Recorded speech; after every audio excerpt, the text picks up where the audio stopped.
শুধু বিপদ আর বিপদ। সব সময় উনি কোনো না কোনো মুসিবতে, কোনো না কোনো পেরেশানিতে আছেই আছে।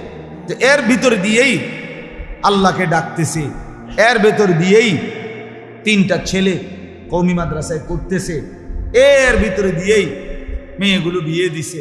কিন্তু এই আজকে শুনি এটা, কালকে এটা, মানে কোনো না কোনো মুসিবতে ওনারা চলছেই চলমান। আমি আল্লাহর ঘরে গিয়েও কাবার গিলাফ ধরে কাবার কাছে দাঁড়াইও ওনার জন্য দোয়া করছি, হায় মাওলা, আমি কি তার সুখ দেখবো না, শুনবো না?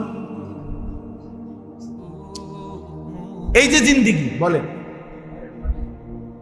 এই যে জীবন, এটা আবার কেউ আছে যার, ওই যে আমরা কিতাবে পড়ছি, সরাসরি হাদিসে আছে, রাসূলুল্লাহ সাল্লাল্লাহু আলাইহি ওয়াসাল্লামের জামানায় একবার এক লোক, আরাবি বেদুইন, পাহাড়ি মানুষ, খুব সুঠাম শক্তিশালী লোক, স্বাস্থ্যবান সুস্থ সবল সুঠাম মানুষ নবী সাল্লাল্লাহু আলাইহি সাল্লামের দরবারে আসছে।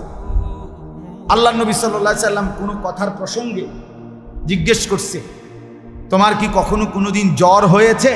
হুম্মা। সে বলছে, জ্বর কি জিনিস,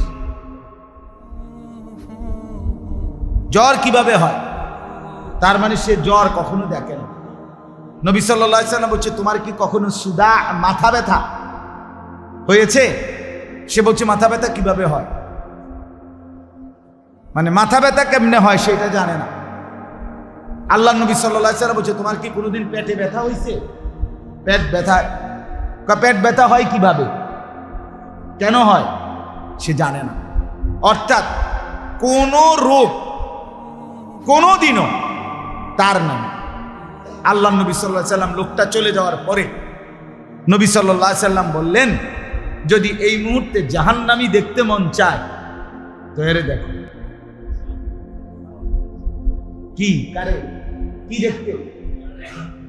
কি দেখতে মন চায়?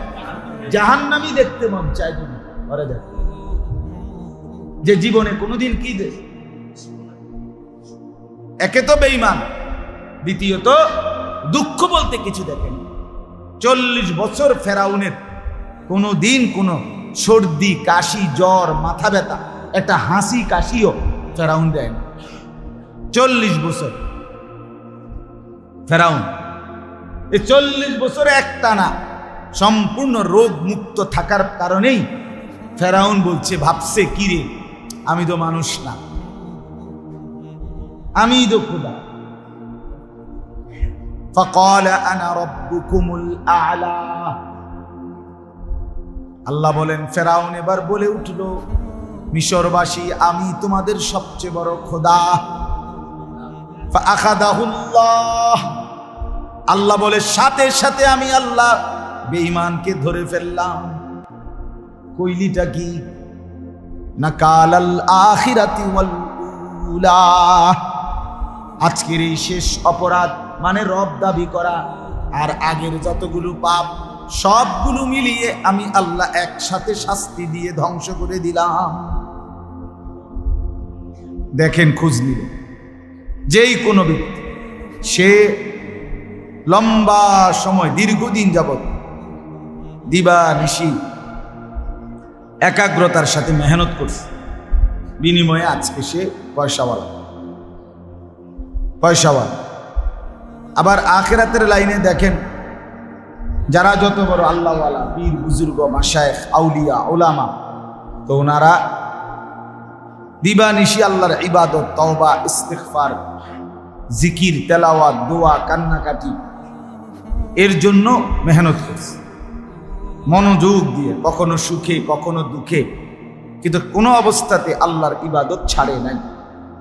প্রত্যেক মানুষের আল্লাহর পক্ষ থেকে মানুষের জীবনে 2টা অবস্থা হয়, একটা হলো কবজ, একটা হলো বাস্ট, আরবি শব্দ। অর্থাৎ কখনো কখনো আল্লাহ তাআলা বান্দার দিল সংকুচিত করে দেয়, এজন্য তখন বিষণ্ণ ভাব লাগে, অস্থিরতা লাগে, আবার কখনো কখনো বান্দার অন্তর আল্লাহ তাআলা প্রফুল্ল বানায় দেয়, প্রসার করে দেয়, তখন খুব হাসি খুশি, খুব জজবা, খুব করবে, এরকম একটা স্পিরিট থাকে।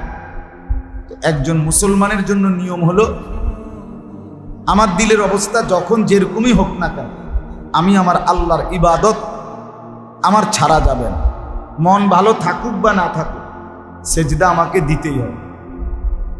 সংসারে আমার হাজারটা বিপদ থাকুক, আবার এই মুহূর্তে সংসার খুব হাসি খুশি চলুক, নামাজ আমাকে পড়তেই হবে, আল্লাহর বন্দিগি আমাকে করতেই হবে। এটাকে বলে মন, এটা ইখলাস, এটা নিষ্ঠা, এটা একাগ্রতা, এটা মনোযোগ, এটা ধারাবাহিকতা।